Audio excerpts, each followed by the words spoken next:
सुप्रभात प्यारे बच्चों।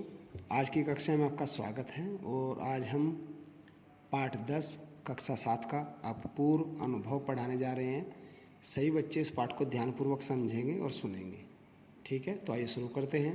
पाठ 10। सभागार में शिविर लगने के 2 दिन बाद तोतो चान के लिए एक बड़ा साहस करने का दिन आया। यानी कि इसमें बताया गया सभागार, जहाँ सभा लगाई जाती है, ये से इसके साथ जुड़ा हुआ है। सभागार यानी कि जहाँ सभा लगती है, उसमें शिविर लगाने यानी कि टेंट लगाते हैं, जैसे उसमें शिविर लगाने के 2 दिन बाद तोतो चान के लिए एक बड़ा साहस करने का दिन आया। इस दिन उसे यासुगी चान से मिलना था। यासुगी चान जो है यहाँ, ये तोतो चान का मित्र है जिससे उसे मिलना था। इस भेद का न तो तोतो चान के माता पिता को था और न ही यासुगी चान को, यहाँ के की जगह को है। उसने यासुगी चान को अपने पेड़ पर चढ़ने का न्योता दिया था। न्योता यानी कि निमंत्रण, बुलावा।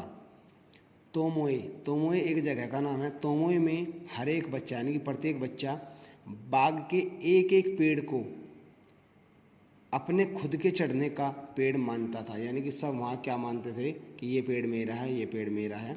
ऐसे ही तोतो चान का पेड़ मैदान के बाहरी हिस्से में कोनोबुत्सु जाने वाली सड़क के पास था। जो तोतो चान का पेड़ था वो कोनोबुत्सु जाने वाली जो सड़क थी उसके पास था, बाहरी हिस्से में मैदान के।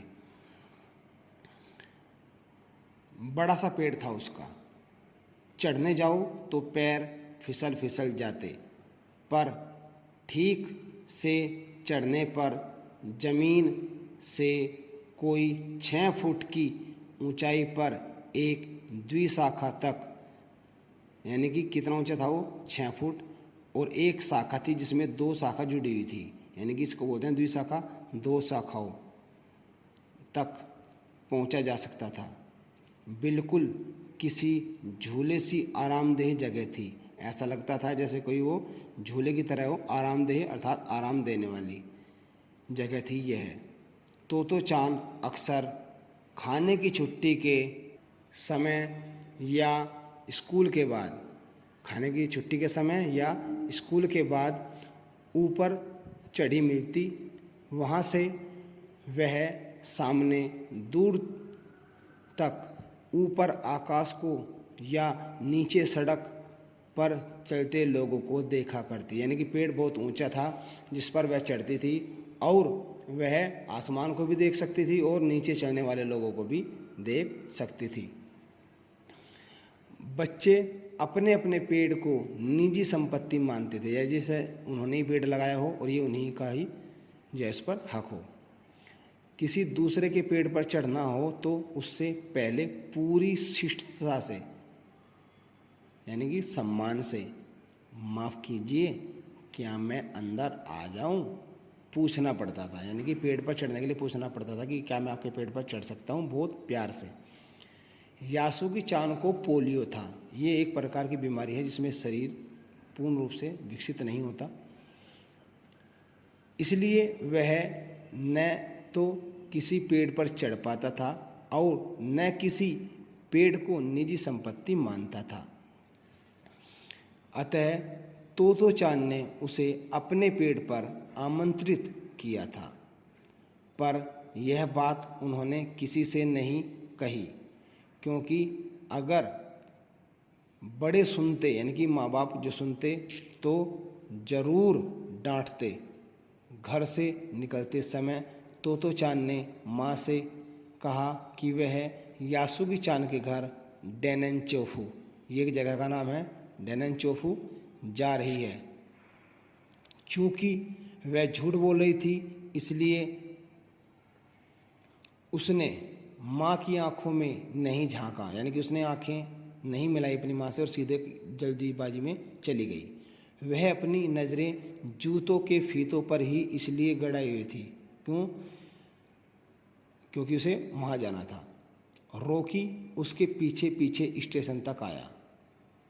जाने से पहले उसे सच बताए बिना तोतो चान से रहा नहीं गया।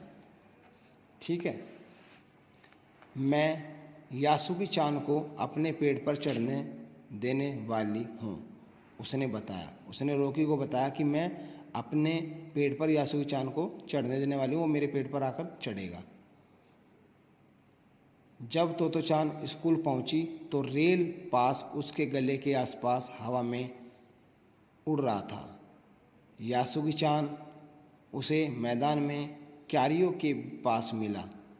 गर्मी की छुट्टियों के कारण सब सूना पड़ा था।